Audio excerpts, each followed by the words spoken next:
Because it's nearly Halloween, it feels like it's an appropriate time to talk about funerals in Westeros. Every region kind of has a slightly different custom as to how they prepare their dead and what they do to send them into the afterlife kind of thing. House Targaryen's custom is for a pyre to be constructed and the person who's died, their remains are cremated, usually by a dragon, but when they didn't have dragons anymore, they just used, regular fire. And then the ashes would sometimes be scattered, sometimes they would be put into an urn, they would be interred on Dragonstone. Visenya, she was interred next to Aegon the Conqueror. We don't have a list of, on this day, such and such Targaryen was cremated and this is where their remains are located. There's a lot of people where we don't really know what happened, so some may have been buried in a more traditional sense. It's certainly feasible, but we have no evidence of that. We just know what the tradition is within House Targaryen. In the north, we know that they buried their dead,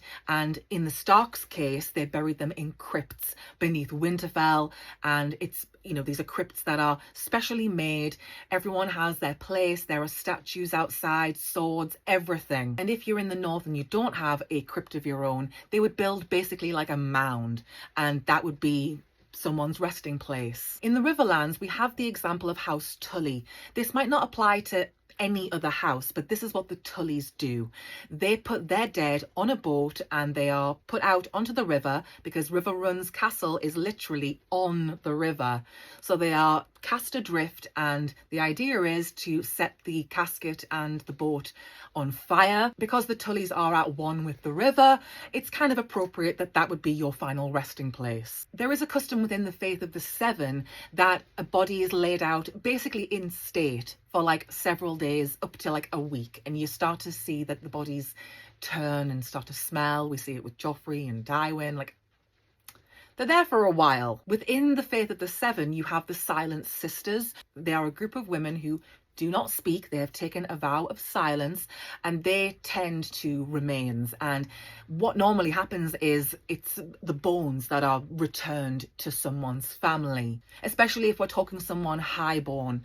And it's the Silent Sisters that would deal with this whole process, and they would prepare the remains ready for them to be transported. We see that with Ned Stark's remains. Also, a son of Wyman Manderley was killed at the Red Wedding, and his remains were returned to White Harbour, and they were put basically on display in the sept there.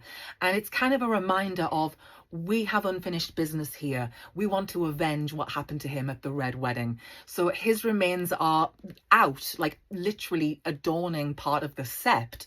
You can see the remains, you can see him with your own eyes, and that's not usual. But I think it's because he's not ready to lay his son to rest. They want to avenge him first, and then they will put his bones, either into a box and bury it, or they'll do something. But for now, his bones are literally out on display. And lastly, I want to mention the Ironborn.